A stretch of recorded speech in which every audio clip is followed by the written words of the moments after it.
కొంతమంది ప్రముఖ వ్యక్తులను చూసిన టీవీలో డిబేట్లు మాట్లాడుతూ అలా పడిపోయారండి. అబ్దుల్ కలాం గారు అలా మాట్లాడుతూ పడిపోయారు.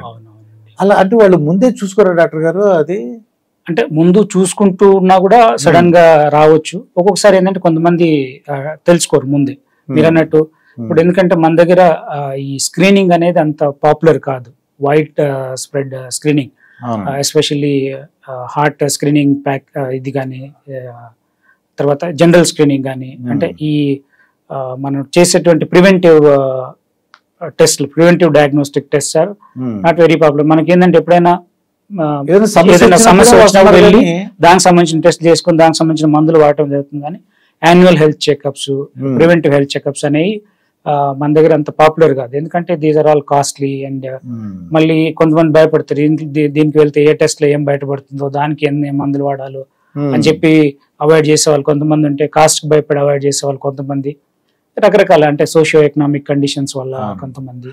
అవన్నీ ఎవరైనా వాళ్ళకి డబ్బులు ఎఫర్ట్ చేయగలనుకోండి, వాళ్ళు ఎవ్రీ 6 months కో 1 year కో ఒకసారి చేయించుకుంటే మంచిదండి. అట్లీస్ట్ యాన్యువల్ హెల్త్ ప్యాకేజ్ లో ఇవన్నీ బేసిక్ అన్ని చేయించుకుంటే ఎలా ఉంది అనేది తెలుస్తుంది. ఒకవేళ దాంట్లో కనుక మనకి ఏదైనా డౌట్ వచ్చింది అనుకోండి, then you can go for specialised test based on అంటే దాని మీద బేస్ చేసుకుని ఏదైనా సపోజ్ ఈసీజీలో ఏదైనా అబ్నార్మాలిటీ చూపిస్తుంది, లేదా 2D ఏదైనా అబ్నార్మాలిటీ చూపిస్తుంది అంటే ఏదైనా హార్ట్ ప్రాబ్లం ఉందేమని ఫర్దర్ గా స్పెషలిస్ట్ అనేది దగ్గరికి వెళ్తే, మా లాంటి వాళ్ళ దగ్గరికి వస్తే వాళ్ళని ప్రాపర్ గా మేము గైడ్ చేయడం జరుగుతుంది. దీంట్లో ఈ ప్రాబ్లం ఉంది కాబట్టి మనం నెక్స్ట్ ఈ టెస్ట్ చేద్దాము, దాంట్లో వచ్చే రిజల్ట్స్ బట్టి ఎట్లా ఉంటుంది అనేది మామూలుగా చెప్తుంది. ఇప్పుడు కొంతమంది మా ఫ్రెండ్స్ ఉన్నారు, వాళ్ళు సీనియర్ సిటిజన్ అనుకోండి, వాళ్ళు ఏమంటారంటే బీపీ షుగర్ లేదు, మేము బాగానే ఉన్నామా అని చెప్తుంటారు. వాళ్ళు కూడా టెస్ట్ చేసుకోవడం మంచిది అంటారు. మంచిదండి. అంటే ఎస్పెషల్లీ సీనియర్ సిటిజన్స్ అంటున్నారు కాబట్టి, age is a risk factor for the heart attack, heart diseases. Age is a classical risk factor. So age పెరిగిన కొద్ది అందరికి హార్ట్ లో ప్రాబ్లమ్స్ వచ్చే ఛాన్సెస్ ఉంటాయి. And heart problems are the number 1 killers in the world. So heart disease is the number 1 killer. కాబట్టి heart problems రాకోకుండా preventive health checks అనేది చేయించుకుంటే మంచిది. మా పిల్లలు రోజు జరుగుతుంటాయి, రోజు almost all 200 people come for this preventive health checks. నాకు తెలిసినంత వరకు అవేర్నెస్ క్యాంపులు పెడితే బాగుంటుందండి. మీలాంటి వాళ్ళు అవేర్నెస్ క్యాంపులు పెట్టి ఎక్కడ చేస్తున్నాం అండి. నేను చాలా అంటే మాది మిర్యాలగూడ ఏరియా. సో మిర్యాలగూడ ఏరియాలో నేను చాలా ఫ్రీక్వెంట్ గా హెల్త్ క్యాంప్స్ చేస్తూ ఉంటాము.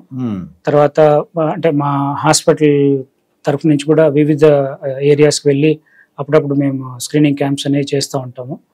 దానికంటే కూడా ముఖ్యంగా మీ ద్వారా అంటే మీడియా రోల్ కూడా చాలా ఎక్కువ ఉంది, అంటే అవేర్నెస్ క్రియేట్ చేయడంలో. ఇప్పుడు చాలా మంది మీడియా ద్వారా చాలా మంది తెలుసుకుంటున్నారు ఏం జరుగుతుంది ఏంటి అనేది. ఎస్పెషల్లీ సోషల్ మీడియా కూడా వచ్చిన తర్వాత కొంత అవేర్నెస్ పెరిగింది. బట్ స్టిల్ ఇంకా రీచ్ అవ్వాలి, ఇంకా it has to reach many people. అంటే ఫైనల్ గా మనం ఎటువంటి ఆహారం తీసుకోవాలి, ఏమేమి చేస్తే గుండె సంబంధిత వ్యాధులు రాకుండా ఉంటాయి, వాళ్ళు ఆరోగ్యంగా ఉంటారు, వాళ్ళ లైఫ్ స్టైల్ ఎలా ఉంటారు బాగుంటుంది అంటారు? లైఫ్ స్టైల్లో ముఖ్యంగా ఆహారం మనం ముందు అనుకున్నట్టు ఫైబర్ ఫుడ్ తీసుకోవడం, హై ఫైబర్ డైట్, లో కొలెస్ట్రాల్ డైట్. అంటే దీనికి మెయిన్ గా ఇది అంటే మిల్లెట్ బేస్డ్ డైట్ కానీ, లేదంటే మనం అంటే ఏదైనా కూడా రిఫైన్డ్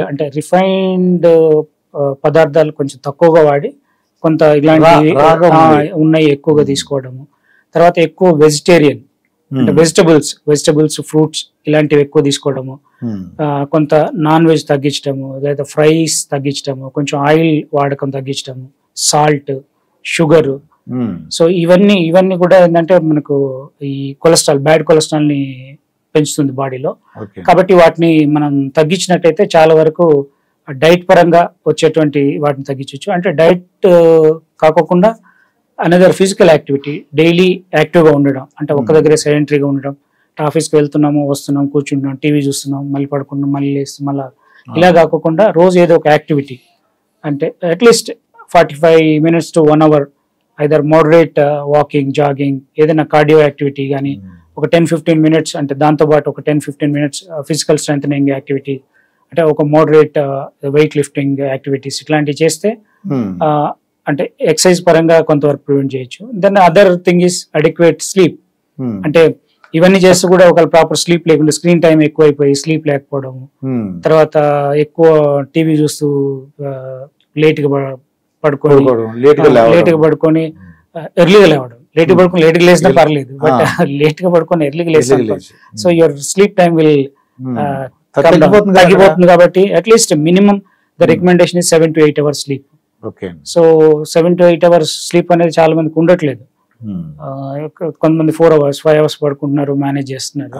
అంటే అది ఇమీడియట్ గా ఏం తేడా అనిపించకపోయినా లాంగ్ టర్మ్ లో it will affect the health. అందుకనే the proper sleep, proper diet and proper exercise, these are the key things for the good health of heart. yes, good overall health as well as heart health. Doctor గారు, ఇప్పుడు alcohol ఈ cigarettes దాని మీద ఏమైనా effect ఉంటుందంటారా? Definite గా అండి. Alcohol and cigarettes are risk factors. అంటే అది ఆల్కహాలిక్ కార్డియో, హార్ట్ మజిల్ అనేది వీక్ అయిపోతుంది, ఆల్కహాల్ కార్డియం అయిపోతే వస్తుంది. And that is a direct effect. Indirect effects లో ఆల్కహాల్ తో పాటు స్మోకింగ్ ఉంటుంది. తర్వాత then you will take lot of fried items, lot of stuff, అంటే ఇవన్నీ తీసుకుంటే నాన్ వెజిటేరియన్ ఇవన్నీ ఉంటాయి. కాబట్టి ఆబ్వియస్ గా అన్ని బ్యాడ్.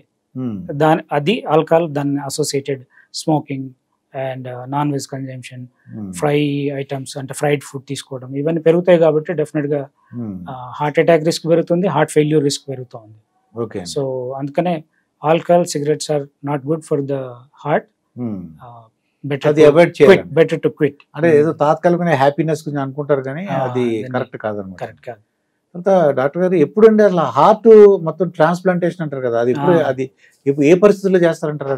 ఇది హార్ట్ ట్రాన్స్ప్లాంట్ అనేది ఇంకా అడ్వాన్స్డ్ గా హార్ట్ ఫెయిల్ అయిపోయి హార్ట్ పంప్ చేయలేనప్పుడు, సో ఎప్పుడైతే హార్ట్ పంప్ చేయలేకపోతే హార్ట్ లో అంటే దానివల్ల బాడీ మీద ఎఫెక్ట్స్ వస్తుంటాయి. అంటే కొంతమందికి బ్రీతింగ్ డిఫికల్టీ వస్తుంటుంది, కొంతమందికి బాగా అనీజీనెస్ అంటే వీక్నెస్ ఉంటుంది, పని చేసుకోలేరు ఏది. కొంతమందికి బాగా బాడీ అంతా స్వెల్లింగ్ అంటే వాపు వస్తుంది.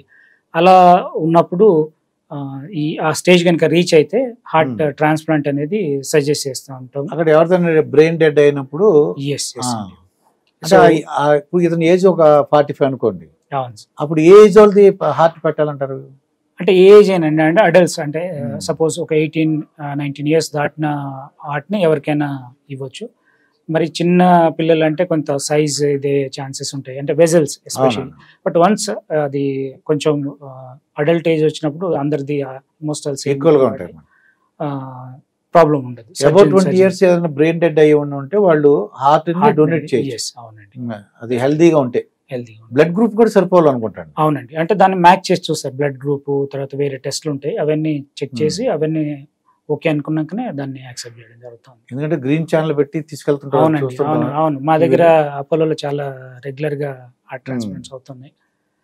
అయితే పెద్దవాళ్ళ వయసు అంటే కొద్దిగా అడల్ట్ 21 years అబౌవ్ ఉండి వాళ్ళు అంటే ఇప్పటికైనా అదే బ్రెయిన్ డెడ్ వచ్చి వాళ్ళు కొద్దిగా అవేర్నెస్ రావాలనుకుంటలేండి, వాళ్ళు ఒప్పుకోవాలి, పేరెంట్స్ కూడా ఒప్పుకోవాలి. ఆర్గాన్ డొనేషన్ అనేది ఇప్పుడిప్పుడే కొంత పెరుగుతుంది, అవేర్నెస్ పెరుగుతుంది, చాలా మంది ముందుకు వస్తున్నారు.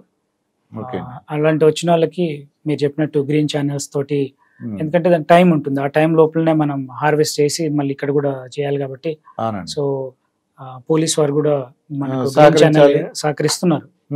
తప్పకుండా ఏదైనా హార్ట్ ట్రాన్స్ప్లాంట్ ఉన్నప్పుడు వాళ్ళు చాలా సహకరిస్తున్నారు. మా అపోలోకి చాలా సార్లు మెట్రోలో తీసుకురావడం జరిగింది, లేకపోతే గ్రీన్ ఛానల్ లో తీసుకొచ్చి హార్ట్ ట్రాన్స్ప్లాంట్ చేశాము.